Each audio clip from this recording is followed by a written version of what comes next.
Good morning. And it's a nice cool morning. Slightly overcast, but do you know, that's okay with me. I'm at our big front gates. Quite magnificent beasts. But they don't work. They're electric gates and they don't work. So what I'd like to do is open them. And when Neil and Anne were here, Neil was having a little look around to see what he could find, and he discovered that over this side, under that plate, the motor is completely missing. It's been taken away. Maybe it was taken away for servicing, and who knows? It's not there anymore. That's the control box, and inside the control box, something is missing. So some bits and bobs have been taken away for whatever reason, for reconditioning, for repair, never come back. And so over this side, we still have a motor. There it is. And I don't know whether it works or not, but I couldn't get the gate to open. So what I've done, I've just removed 2 bolts from here, and that releases the gate from the bottom section that joins onto the motor. So I should be able to swing this gate open and then get a better look at the motor and try to detach the motor from the arm and remove this, clean it all out, and start spending money to buy new parts. And look, the gate had big old keys, and I've no idea whether we've still got the keys for this, but it'll be interesting to find out. Lots of ants on here. Sorry, ants. I've got to open the gate now. Oh, it might need a bit of oil, but it's opening. Hang on. Oh, ta-da! So I think before this ever works again properly, I'm going to have to grease the hinges. I'm going to squirt everything with a bit of WD.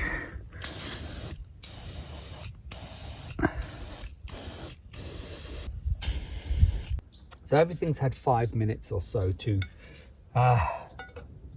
loosen up a little bit. And I don't know anything about electric gates other than on the other side, this arm is loose in the control box, and it looks like it just sort of drops in. So I was hoping I'd be able to lever it out, but I'm not having any luck so far. Aha!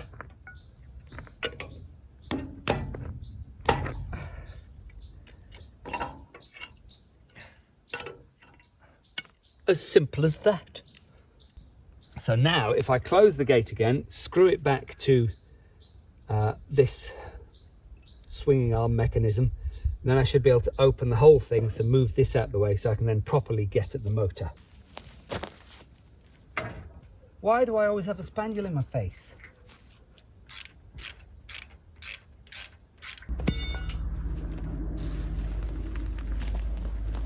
Ooh, that swings open a lot better than it did before.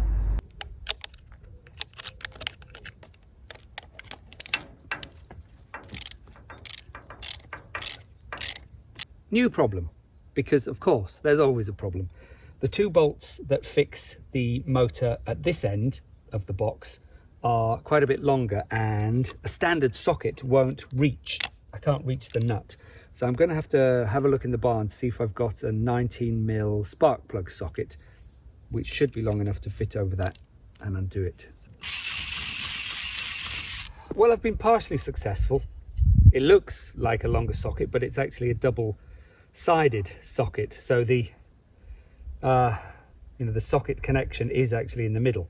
So I'm going for championship level bodge, and if this works, I'll be very pleased with myself.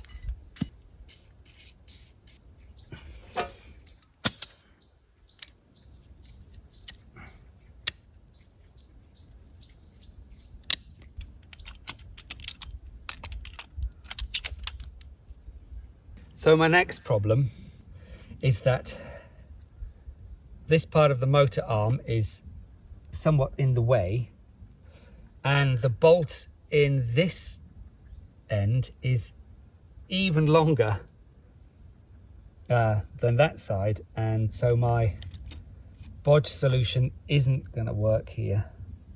I'm going to have to try and get a longer socket. A more urgent matter was trying to save the rotten treads of the back staircase. This step is particularly bad. We've got a really large cluster of woodworm holes here, and there's a knot going through the wood there, which they've actually managed to make a few holes in the knotwood. But then behind it here, it's really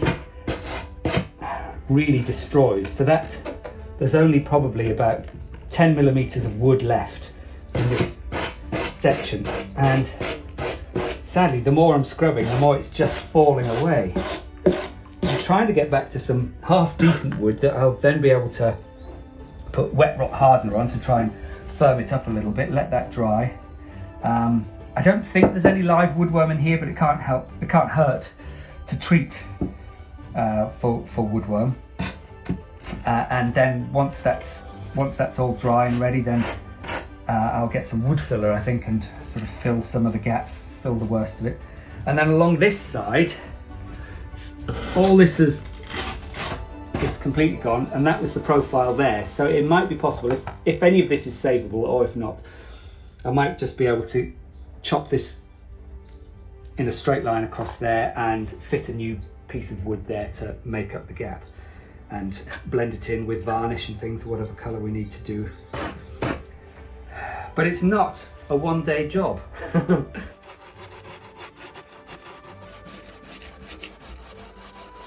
I'm really hoping at some point I can say it looks worse than it is. But at this stage, I'm feeling like it's exactly as bad as it looks. Things weren't looking any better inside either, as the damage to the wood was extensive. Not the only bit left. Need to stop there. Oh, and we have a spaniel in the hole. Hello, troublemaker. Gosh, they've been whittled, haven't they? They certainly have. Oh, word. This is one of the steps that I've now rubbed off all the really dusty, rotten bits of wood. And so now I'm going to use some wet rock hardener and just give it a coat to try and firm up anything that's a bit loose or that's a bit lacking in support. And once I've done that, I'll see about filling some of the more important things, and I'll make a decision about what's going to happen to some of these. These are sort of the upright parts of the step, to see if whether I think I can restore it or whether I need to try and take it off and template it and replace it completely.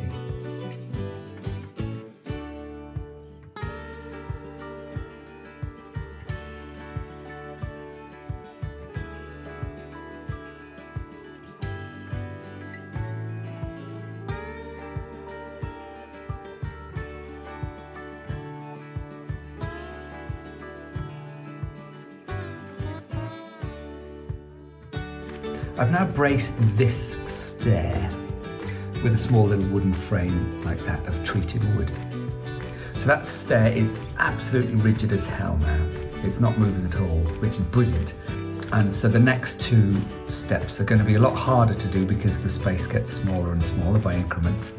But I'm hoping I can get the next one refitted without too much hassle. But I'm going to fit it back together and see if the rotten wood that I've scraped out, if that's visible, then obviously I'm going to have to do something about that and fill the holes. But if it's not visible, I might not refill them because it wouldn't necessarily be necessary. Now for something more fun. Having not bought the first horse we went to see, as he wasn't quite right for us, we're at it again. It's 30 degrees and we are out in the middle of nowhere, horse shopping again. And we brought our neighbour Karina, who knows everything about everything in our neighbourhood. She's our encyclopedia of knowledge. Whenever we have a problem, we ask Karina. And of course, she's been working with horses for years or something. And so she's come to help us with this one. This lovely grey horse is a barb horse, one of the oldest breeds from North Africa. He was nicely balanced and had a very calm temperament. I tried him first, and he was unconcerned by cyclists and children going past. We were looking for a horse for Rory, and he felt very safe, but had been educated for Western-style riding, and so had none of the controls I was used to. He also seemed reluctant to go forward without quite a lot of encouragement, and that was more of a concern. Smiley faces. That was really good. I haven't got any treats. I haven't got any treats. Sorry, no treats. Is it good? Yes. Yes, it's fun. Here. Boy. Rory's only just getting back into his riding and found him even more of a challenge to ride. So, reluctantly, whilst we thought he was a really nice horse, our search continues. Welcome to Jane's Find of the Day with Jane.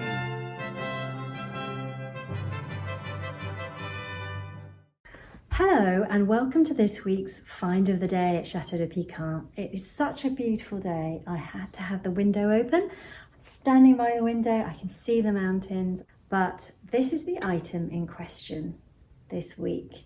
And it's known as a Kugel, which is a German word. And it is, in my mind at least, a Christmas decoration. I'm sure people do have them up all through the year.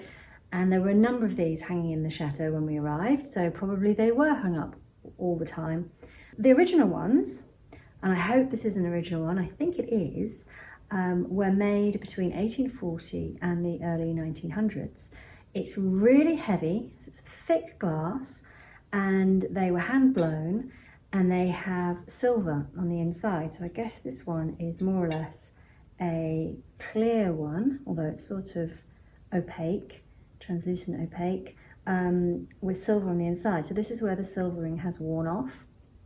I actually think it's more interesting, more beautiful, where it's a bit mottled and a bit, a little bit variable in its colour.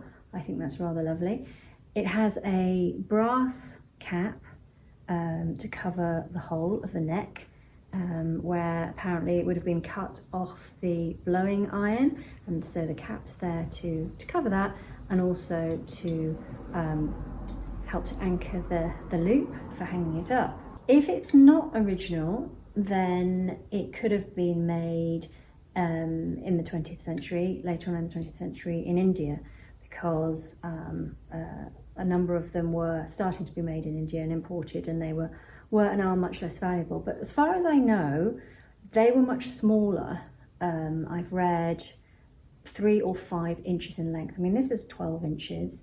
As I say, it's really heavy, it's really thick glass, so it's probably original. Also, the design of the cap, in the article I was reading, they showed some designs of the imitation brass caps on the repros, and they have a particular set of designs, and this is not one of the designs that's characteristic of reproduction. So I think it may well be original. We've got a number of these, and I took them down. We took them down as much as anything to keep them safe, and also because, in my mind, Christmas decorations aren't up all the year round. I really like the silver one. Maybe that could be up all the year round, but we've got at least one red one like this and a blue one, and I think the red and blue ones are rarer and more valuable than the silver ones, but I actually prefer the silver one. The rain had set in, but me mate Dave was still here working hard. Oh. Move up in that direction.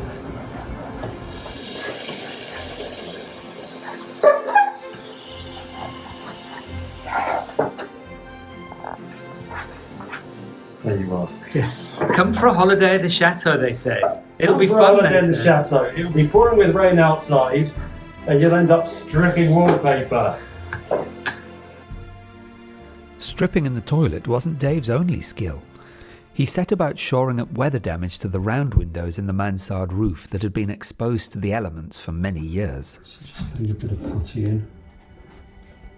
Yes, watch the master. Yeah, maybe it goes this way. That's it. Can you put that there? Put that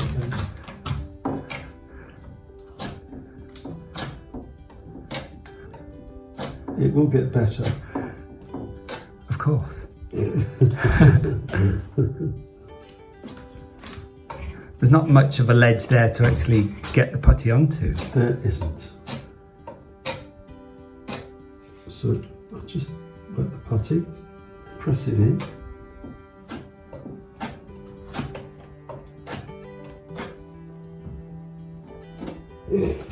That's such a balls up. This won't be going on anything.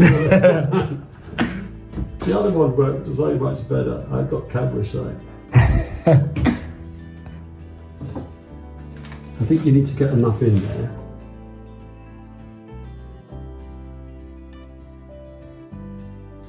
There you are. Actually, that's not as bad as it looked like it was going to be, is it?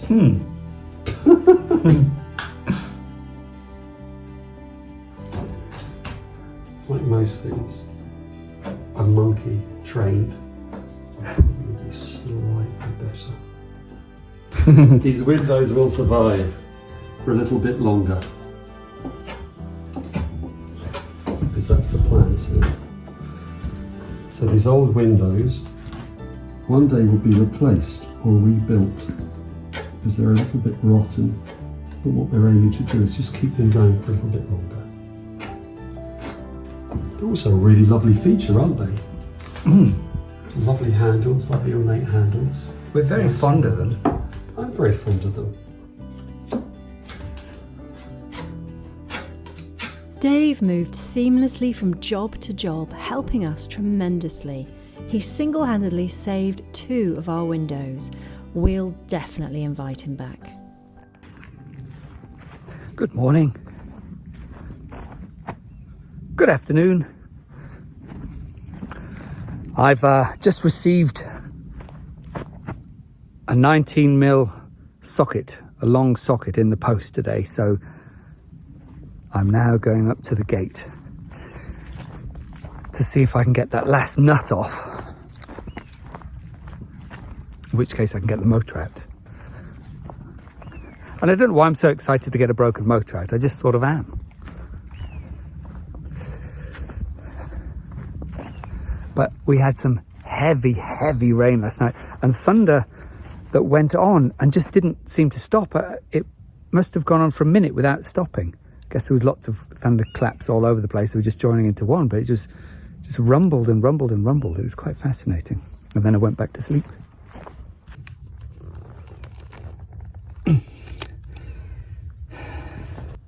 Well, it doesn't want to come undone. It's really tight. So I'm going to spray some more WD-40 on it and give it a few minutes, see if that loosens it up. Because we're now using our main gate, this morning I've had to go up the ladders and chop a few branches off the trees that were growing over here, so you couldn't get anything through. I mean, you could get a car through, but you couldn't get a delivery lorry through. And so this tree now looks a little bit lopsided. Anyway, this clump of Pyrenean oak trees doesn't look too bad with a few bits chopped off. Let's see if I can lever this out with this. Oh, that was easier than I thought.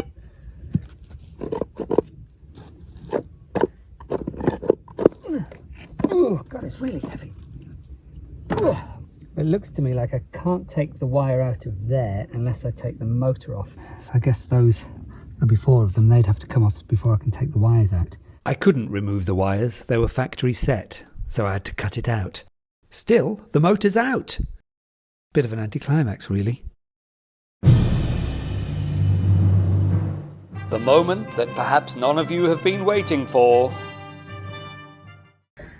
Hi, so one more thing about its authenticity is apparently the Indian ones had a more pronounced neck at the top, and the glass was cut in a more crude way, when it was cut off the blowing iron or whatever it was used in those.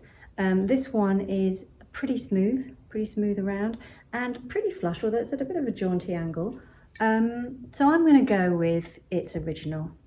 If it is original, it could be worth, it's probably worth several hundred euros or dollars, anywhere between 200 and 500 depending on its condition. I mean, it has lost some of its silvering, but it's entirely intact apart from that, and the glass is, touch wood, perfect. If it's not original, then it will be worth, I don't know, a much smaller amount, but